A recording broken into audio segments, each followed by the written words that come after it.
Greetings! The government of Guyana must hold elections by March or it will be in breach of the Guyana Constitution. There is high tension right now between Guyana's two main political parties. Tell a person next to you to shut up so you can concentrate on this video and find out why. Also, if you are a dunce and plan to remain a dunce, click away from this video and go watch a makeup tutorial or a cat video. The rest of you stay tuned. Hold up.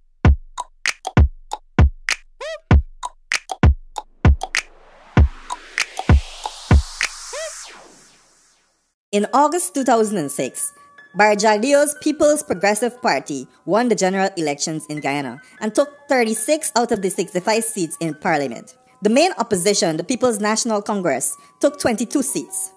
Voting in Guyana has historically taken place largely along ethnic lines. Support for the PPP is high among Guyanese of Indian descent, who accounts for 50% of the population, while the PNC has a strong backing among the 36% of the population of African origin. A new party, the Alliance for Change, took 5 seats. The AFC, led by former members of the PPP, had urged voters not to vote along ethnic lines. The Guyana Action Party and the United Force took 1 seat each.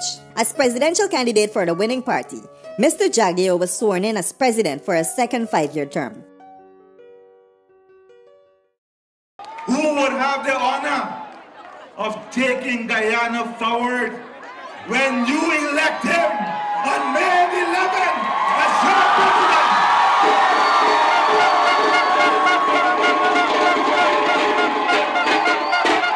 Comments, I bring to you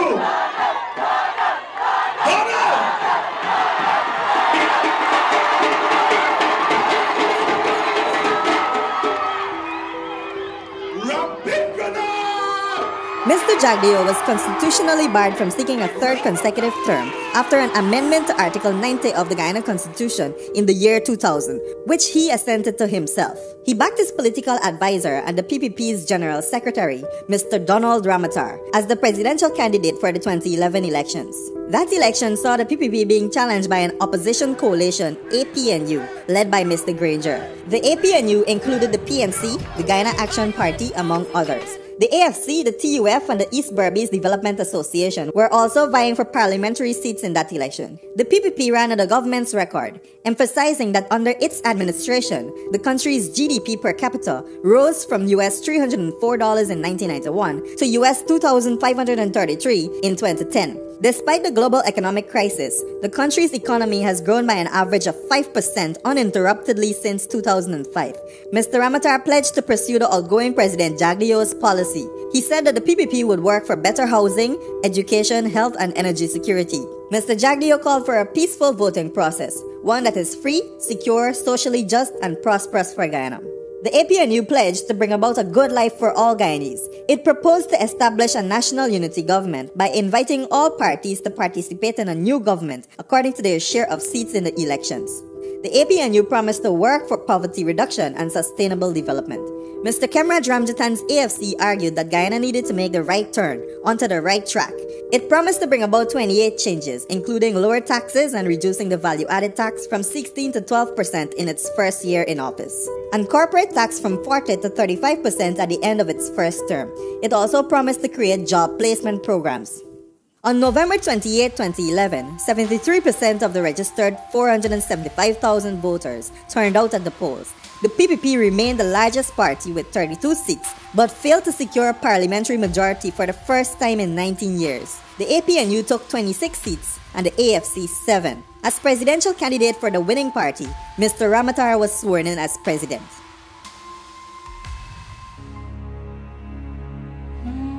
The Alliance for Change, the 7-seat parliamentary party, says it expects to get the support of the main opposition party, APNU, in its drive to push a no-confidence motion against the government. Alliance for Change leader Kemraj Ramjatan said the party's no-confidence motion against the government should Things got interesting when the opposition parties joined forces and announced that they will table a no-confidence motion against the government in the National Assembly in October 2014. The joint opposition accused the PPP of corruption, mismanagement, and lack of transparency, and a successful vote would have seen the dissolution of parliament and early elections. Keep in mind that the opposition had a combined 33 seats, while the government had 32.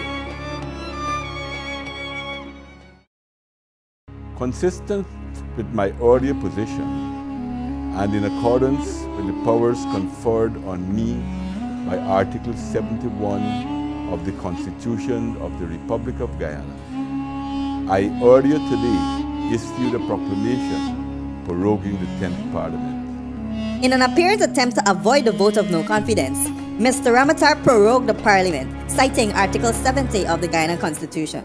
In January 2015, Mr. Ramatar announced the dissolution of Parliament and the holding of early elections, stating that the prorogation of Parliament had not eased the tensions between parliamentary parties.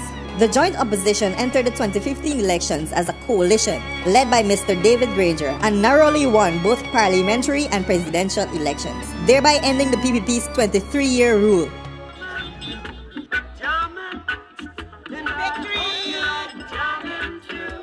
The sweet taste of victory. It's been 2 decades since there's been a significant shift of power in Guyana. For these opposition supporters, that wait has been almost unbearable. Outgoing President Ramatar, who lost to Mr. Granger, claimed that the election had been rigged and demanded a recount. International observers said that the elections were free and fair, and on May 16th, Mr. Granger was sworn in as Guyana's new president.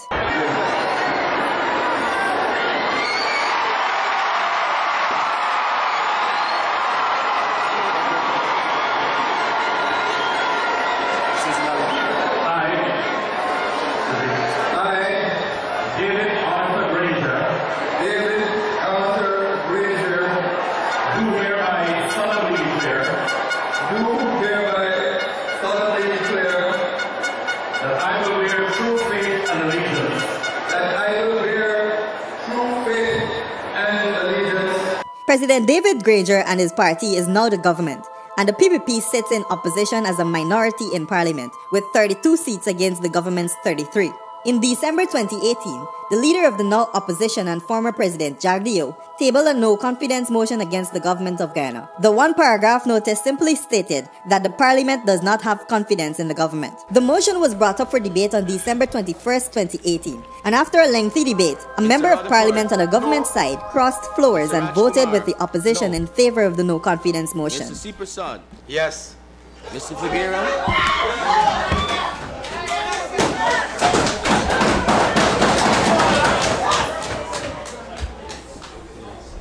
No. No. No. First conscience. Correct yourself. Correct it. No. No. Correct it now. No. That member was Mr. Charandas Prasad. The motion was carried, and therefore, according to Article 106 of the Guyana Constitution, the President and Cabinet must resign and hold elections within 3 months of its passage. This decision was initially accepted by the government, who said they will abide by the Constitution, until a prominent attorney and husband of a government MP hit the media claiming that the motion was not properly carried in his opinion. He claimed that the formula for the passage of a no-confidence motion must be half plus 1, and that 65 divided by 2 is 32.5, and that you cannot have half of a person, so therefore half of 65 must be rounded up to 33. So 33 plus 1 is 34, and only 33 voted in favor of the passage of the no-confidence motion. The government immediately started to echo this formula in the media and asked the Speaker of the National Assembly to reverse his decision. The Speaker did not reverse his decision. The government then moved to the High Court to challenge the Speaker's decision, and after reviewing the arguments and evidence, Chief Justice Roxanne George Wilshire delivered a ruling that the motion was properly carried and that the government must hold elections within 3 months of its passage. She also ruled that any person who holds dual citizenship is not allowed to be elected in Parliament according to the Constitution. One of the arguments put forward is that Mr. Prasad is a dual citizen of both Guyana and Canada, and therefore was not eligible to sit as a member of Parliament, which would mean that his vote was not valid. It should be noted that a number of other MPs, both on the government and opposition sides, are dual citizens. In the Chief Justice's ruling, she cited that in order to obtain citizenship in another country, you would need to pledge allegiance to that country, and that oath makes you ineligible to be a member of Parliament in Guyana. The government said that they respect the Chief Justice's ruling, but they will appeal the decision all the way up to the Caribbean Court of Justice if they fail to get a favorable ruling in Guyana's appeal court. To date, the Guyana Elections Commission has not announced its preparedness to hold general elections.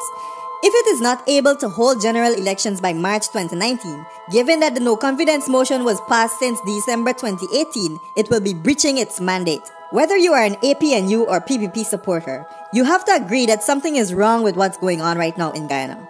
A date for elections should be announced within the constitutional time frame, unless otherwise stated by a court which has authority over the legal affairs of Guyana. If someone is convicted of murder, they are free to appeal their case in an effort to be exonerated, but they must remain in jail until the judgment is overruled. So, this is my message to President Granger. The legislature has spoken. The judiciary has spoken.